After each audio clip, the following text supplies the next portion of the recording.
Kedua belas murid-murid Yesus dipanggil oleh Tuhan Yesus sendiri. Kemanapun Yesus berjalan, mereka selalu ada bersama-sama dengan Yesus. Mereka melihat berbagai pelayanan Yesus, mujizat Yesus, dan pengajaran Yesus.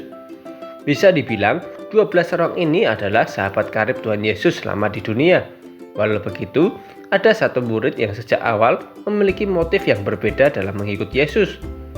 Yohanes 6 ayat 68-71 berkata, "Jawab Simon Petrus kepadanya, Tuhan, kepada siapakah kami akan pergi?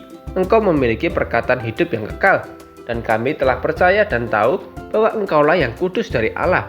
Jawab Yesus kepada mereka, "Bukankah aku sendiri yang telah memilih kamu yang 12 ini? Namun salah seorang di antara kamu adalah iblis." Yang dimaksudkannya ialah Yudas, anak Simon Iskariot, sebab dialah yang akan menyerahkan Yesus walaupun dia seorang di antara ke-12 murid itu. Pertama-tama, memang Yudas tidak beriman kepada Yesus. Ke-11 murid Yesus yang lain beberapa kali menyatakan imannya kepada Yesus dan mereka percaya bahwa Yesus adalah Mesias yang dijanjikan, sehingga mereka mengikut Yesus dengan segala perkataannya. Sedangkan Yudas selalu menyebut Yesus dengan sebutan Rabi, atau dengan kata lain, bagi Yudas, Yesus bukanlah Tuhan, tapi hanya sekedar guru besar yang memiliki pengaruh yang kuat bagi banyak orang.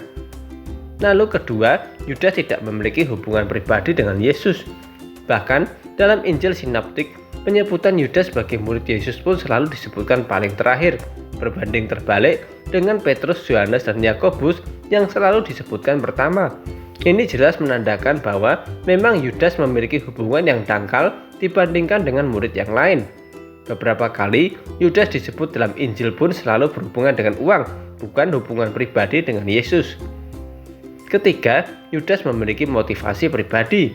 Sejak semula, Yudas memiliki tujuan tersendiri ketika dipanggil untuk menjadi murid Yesus. Dia tidak mengikut Yesus karena percaya bahwa Yesus adalah Mesias anak Allah yang hidup atau ingin mengenal pribadi Yesus. Tapi motivasi Yudas hanyalah uang.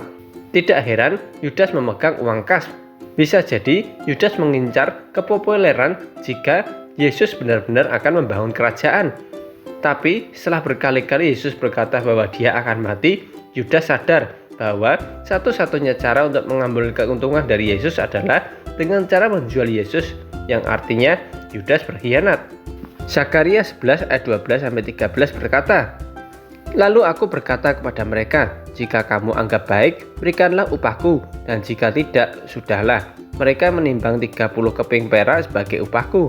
Tetapi berfirmanlah Tuhan kepadaku, "Campakkanlah perak itu kepada tukang logam, betapa tingginya hargaku dinilai oleh mereka." Lalu aku mengambil ke-30 keping perak itu dan mencampakkannya kepada tukang logam di rumah Tuhan.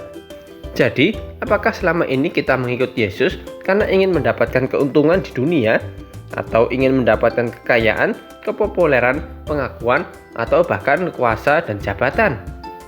Dia telah mati sebagai sahabat kita. Apakah kita mengenal dia dan pantas juga disebut sahabat dia? Jadilah sahabat dengan cara melakukan segala sesuatu hanya untuk kemuliaan Tuhan Yesus. Mazmur 41 ayat 10 berkata, "Bahkan sahabat karibku yang kupercayai, yang biasanya makan sehidangan dengan aku, angkat tumit terhadap aku."